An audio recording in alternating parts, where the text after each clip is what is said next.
Light weight బంగారు diamond ఆభరణాలు, వందల రకాల డిజైన్స్ ఏవైనా ధర మాత్రం ఒక్కటే. ఇప్పుడు అత్తారెడ్డి ధరలో ఒక వాచ్ ఇచ్చారు కదా, మీరు వాచ్లు పెట్టుకొని అన్నారు. పవన్ కళ్యాణ్ గారిది ఉందా మీ దగ్గర? అది అదే వాచ్ పెట్టుకొని మీ బ్యాచ్ సెట్ అయిపోద్ది అంటాడు ఆయన. అవును. ఆ వాచ్ కోసం నిజంగా మేము ట్రై చేసాం. ఓకే. ఆ ప్రొడక్షన్ అది కంటిన్యూటీ వాచ్ అండి. అదేమో నార్మల్ వాచ్ సెట్ అనుకుంటున్నారా?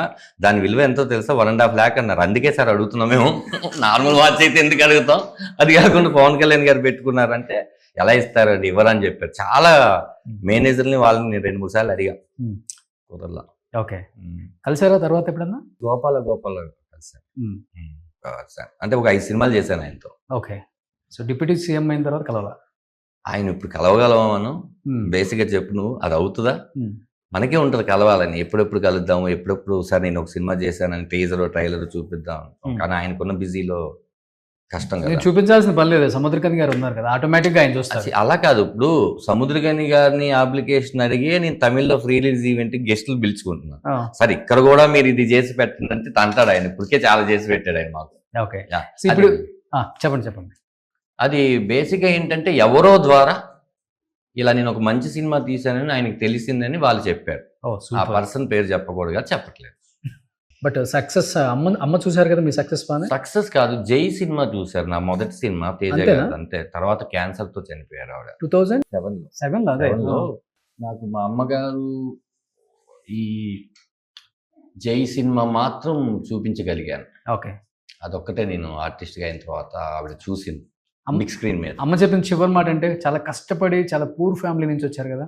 అవును. అమ్మ చెప్పిన మంచి మాట. నాకు బాగా గుర్తున్న చివరి మాట సాడ్ ఏం కాదు.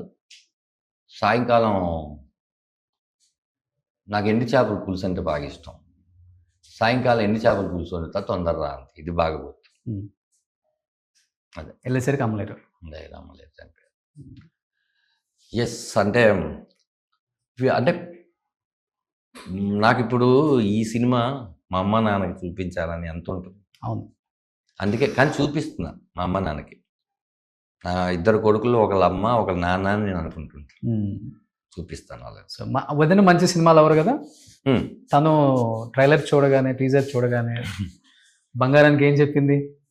బంగారంకి ఏం చెప్పడం కాదు, ఈ సినిమా ఓపెనింగ్ కూడా తనే మొత్తం డెకరేషను అన్నీ చేసింది. మా దగ్గర డబ్బులు లో బడ్జెట్ అంటే సరే నాకు క్రెడిట్స్ చేస్తారా సిరీ వేన్స్ స్పాన్సర్స్ అని అడిగింది. బిజినెస్ అడిగితే వేసాను. దాని తర్వాత ఈ సినిమాలో ఒక పెళ్లి సెట్ ఉంటుంది. అది నేను ఒకలాగా ఊహించుకున్నాను. మన దగ్గర అంత బడ్జెట్ లేదు. మరి ఏంటి కొంచెం అది కూడా చేసి పెట్టు, మనం కొంచెం మనకి ఇంతే ఉంది అమౌంట్ అంటే సర్లే అని చెప్పి వచ్చి ఆ పెళ్లి సెట్ వేసింది అనమాట. ఇంత ఎంకరేజ్ చేయకపోతే ఇవన్నీ చేయరు కదా. తనకి కథ తెలుసు. ఫస్ట్ అసలు నన్ను ప్రొడ్యూసర్స్ డైరెక్టర్ చేశారు ఈ సినిమా కదా. అప్పుడు నేను ఆలోచిస్తుంటా 2 days అని ఆలోచించిన విషయం ఏంటంటే ఇంట్లో వాళ్ళు ఏమంటారు అని.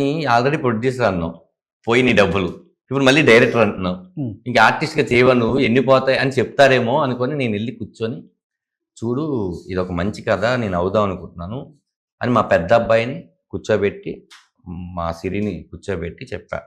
ఏమనుకుందేమో, మంచి కథ అంటున్నావు, నువ్వు కాన్ఫిడెంట్గా ఉన్నావు కదా, చెయ్యి అంది. అమ్మో ఇంత ఈజీ అయిపోయింది ఏంటి అనుకున్నా. సో లైఫ్లో చాలా చూసుకుంటూ వచ్చాం, ఏముంది ఇది ఒకటి చూద్దాం. డైరెక్టర్ ఒకటి చూడలేదు కదా, అయితే నువ్వు సక్సెస్ అవుతావు, లేదంటే ఇంతకన్నా ఏమవుతావు. మంచి అండర్స్టాండింగ్ వైఫ్. లవ్ మ్యారేజే కదా. Love marriage. సో గుళ్ళో పెళ్ళి. ఎక్కువ మీకు పేషెన్స్, తనకు పేషెన్స్ ఎక్కువ? తనకే. అవునా? నాకు ఉండదు. నాకు ఈ మధ్య నేర్చుకుంటున్నాను నేను పేషెన్స్గా ఉండడం. ఓకే. అంటే ఏదైనా అనుకోగానే జరిగిపోవాలి అని క్విక్ డిసిషన్స్ ఉంటాయి అవన్నీ. అలా తీసుకోవద్దు. ఒకసారి నువ్వు తీసుకునే డిసిషన్ కరెక్టే, బట్ ఒకసారి ఆలోచించి తీసుకో అనేది ఉంటుంది. ఓకే. సుమన్ టీవీలో మీ పర్సనల్ అండ్ బిజినెస్ ప్రమోషన్స్ కోసం కింది నెంబర్కి కాంటాక్ట్ చేయండి.